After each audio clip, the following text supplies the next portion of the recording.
Hi, everyone. Judge Andrew Napolitano here for Judging Freedom. Today is Thursday, October 5th, 2023.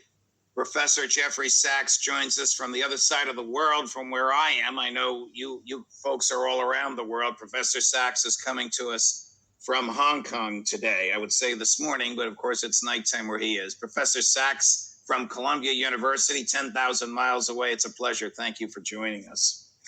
Always great to be with you from wherever I am. Thank you. Thank you. What has been the neocon 30-year plan for Ukraine? What is their long-term goal with respect to Ukraine? Look, 30 years ago, at the end of the Soviet Union, the neocons had the idea that now it's a unipolar world. The United States would be, should be, and must continue to be the world's only superpower. And so the neocons took aim to expand the U.S. military alliances everywhere in the world, tremendously overextending us. And one of the plans specifically was to surround Russia in the Black Sea region with NATO.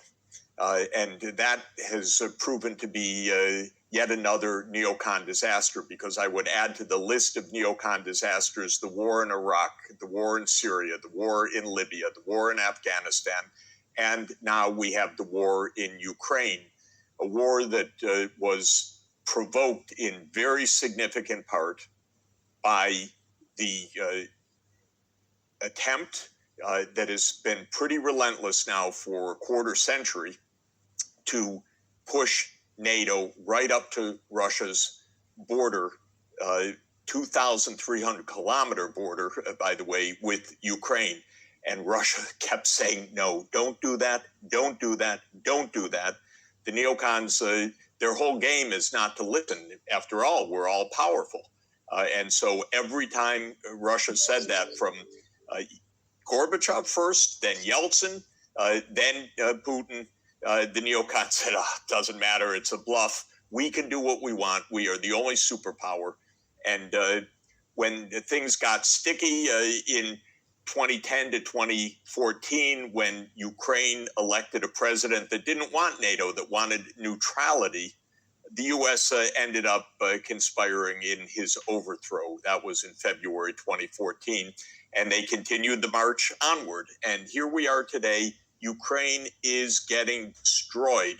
This is no favor to Ukraine. This is, as an adage that I constantly repeat, Henry Kissinger famously said that to be an enemy of the United States is dangerous, but to be a friend is fatal. And here we are creating disaster in Ukraine, absolute disaster. What is their basis for their hatred of all things Russian and the personification of that hatred onto President Putin? Why are they willing to shed the blood of other people? How perverse were the comments of Senators Romney and Blumenthal? Best money we ever spent. We're killing Russians and no American boys are dying. I mean, this is morally reprehensible. Okay, I've asked you a lot of questions. No, we're hearing that line because it's a neocon slogan. We heard it recently from the Dutch defense minister in a conference yesterday. I hear it from a lot of Congress people.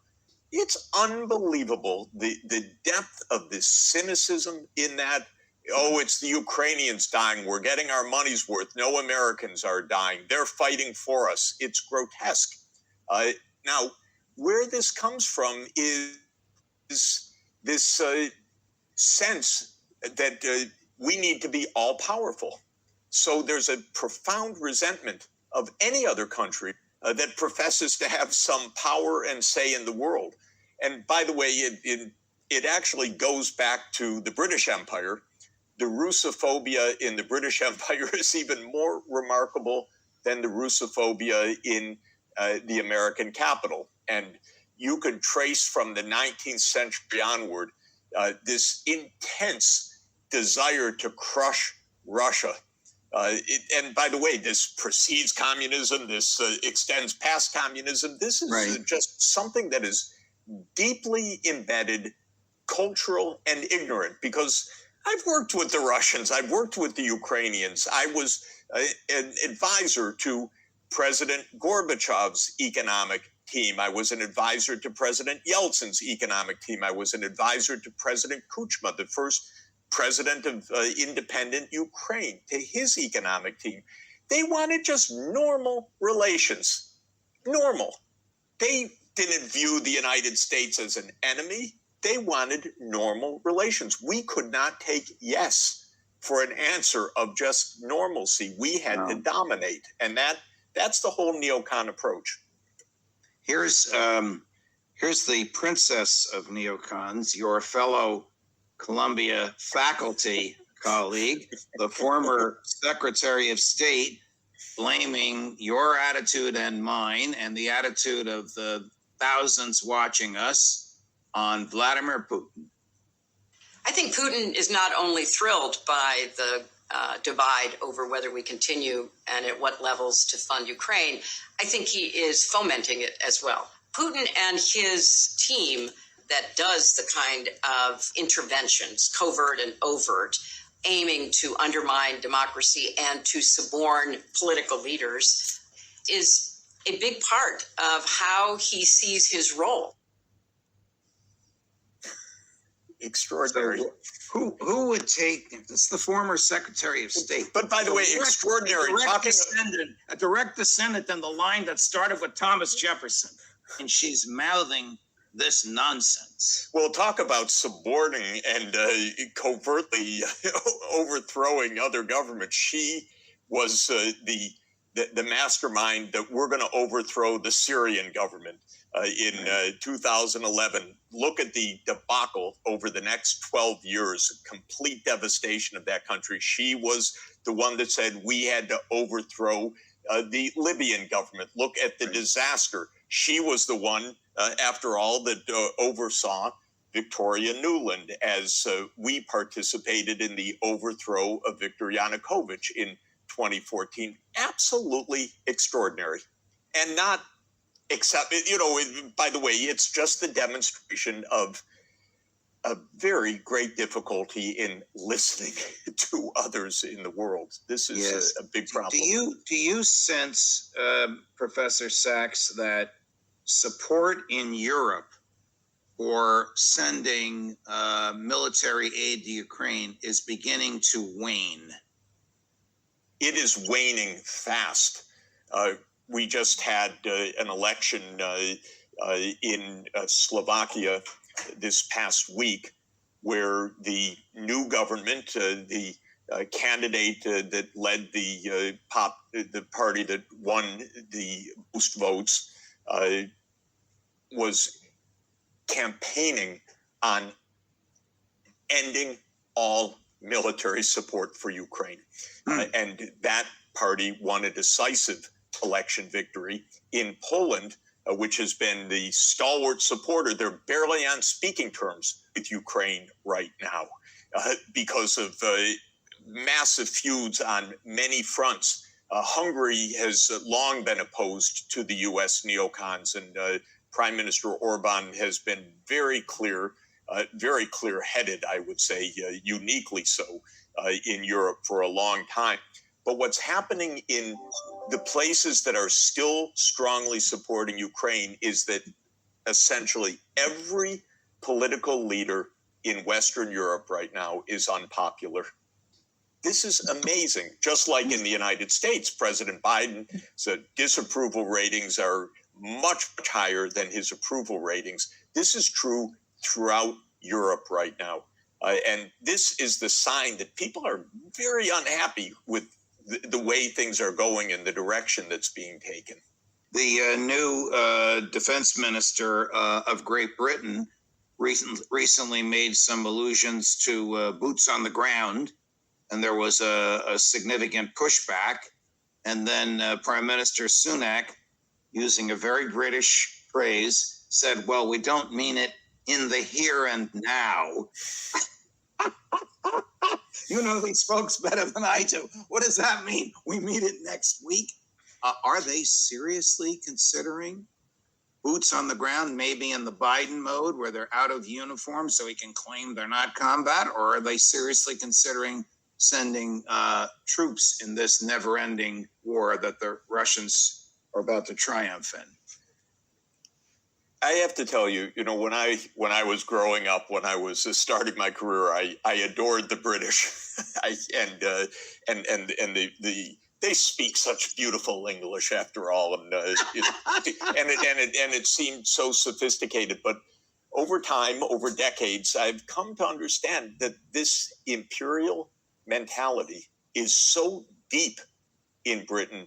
They not only cheerlead the United States, they love war with Russia, and they have, at least since Palmerston led the empire in the Crimean War of 1853 to 1856, which is just like the war we have right now. It was the desire to surround Russia in the Black Sea and to crush Russia's military power by taking over Sevastopol naval base, which was Russia's imperial naval base from 1783. It's the same attitude till today. The British are even worse than the American neocons, if I could say that. It's been shocking to me. The British media is for war morning till night, and it's so deeply imbued in the imperial outlook. It's amazing to. But is that because there are no British boys coming home in body bags? You know, it's a reverie. They still think that they're a world empire, and it's so easy on the sidelines, as you're pointing out. Yes, they're on the sidelines. They're giving such great advice that Ukraine has lost, by one recent estimate, 500,000 killed. And it was the British who loved this counteroffensive that started in early June that has been a complete devastation of Ukraine. How can the European globalists and the neocons close their eyes to the economic, demographic, and military catastrophe, destruction, demolition, whatever word you want to use, that has become Ukraine? Because they are blinded by ideology. They are blinded by this hatred of Russia. They are not counting the Ukrainian dead. They have lied to the public all along about the military situation. By the way, as has the mainstream media in the United States, starting with the New York Times, which has been disgraceful during this whole war.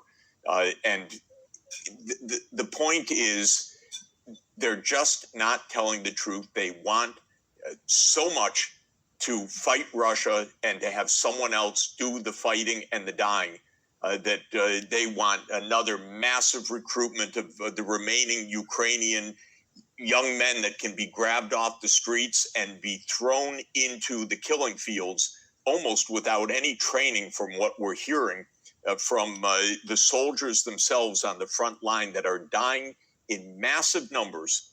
And what we're being told is they have no training, and they're being sent.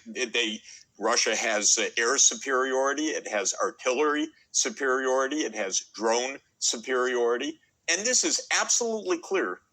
If you watch day by day the battlefield reports, and you listen to multiple sources, not just what is coming out of London and Washington, and they don't care because they are driven by ideology.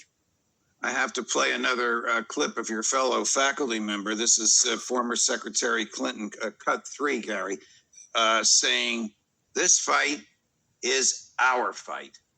I know that the majority of Congress is still in favor of supporting Ukraine. So we've got to get through this period. We have to pass legislation and continue to support. And, you know, Jeff, this fight is our fight. Honestly, I don't understand any American siding with Putin, but we've seen it and we've heard it, and we have to fight against it. I want to say very clearly, I am not siding with Putin. I'm siding with Ukraine.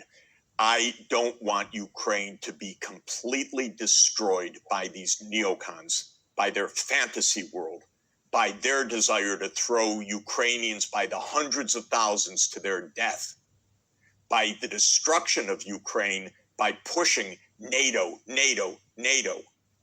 This is the issue. This isn't siding with Putin or siding with anybody. This is trying to protect Ukraine from American zealots. And our own top diplomats. I'm not speaking about Secretary Clinton. I'm talking about professional diplomats who have understood this from the beginning. George Kennan, Jack Matlock, our ambassador to the Soviet Union, William Burns, who's now CIA director and was the U.S. ambassador to Russia in 2008. They have understood completely as professionals that this push of NATO enlargement to Ukraine was completely reckless and would lead to war. And then anybody serious in this, not the propagandists, but people serious in this, the ones, Judge, you have been interviewing all along, have known that Ukraine is not going to beat Russia militarily on the battlefield. Quite the contrary. It's going to get destroyed in this war. And that's what's happening in front of our eyes. And so when Secretary Clinton says, oh, this is our battle, what she means is that hundreds of thousands of Ukrainians are dying. That's what she means by our battle. Professor Sachs, I've never seen you so angry, but it's a righteous anger. She's attributing to us motivations that we don't have in order to justify her own political biases, and you put your finger on it, right on the pulse of it. Suppose there is some sort of a peace negotiation. Suppose there is some sort of a standstill, and suppose Joe Biden promises Vladimir Putin that NATO will not move any further eastward. Why would Putin believe him? We're so far down this path that it's absolutely tragic. I don't know whether Biden at this stage of his, even his physical situation, whether he could really negotiate at this point. But we could have negotiated to avoid this conflict. This conflict was so avoidable. There were so many off-ramps that stretch back 30 years, by the way, but stretch back to before 2014, before overthrowing Yanukovych, that stretched to 2016, 2017, when an agreement was reached. Russia wasn't demanding the territory of Donbass. It was demanding that Ukraine honor a UN Security Council-backed agreement called the Minsk II Agreement that would have given autonomy to the Donbass, not annexation. And people don't remember this, and they're not reminded of this. Russia wasn't demanding the Donbass's territory, but the United States was telling Ukraine, you don't have to implement that agreement, even though it was voted 15-0 by the UN Security Council. You can blow it off. We don't believe in autonomy for the Donbass. We believe that as a unitary state, you should be a NATO member. That's what we told them.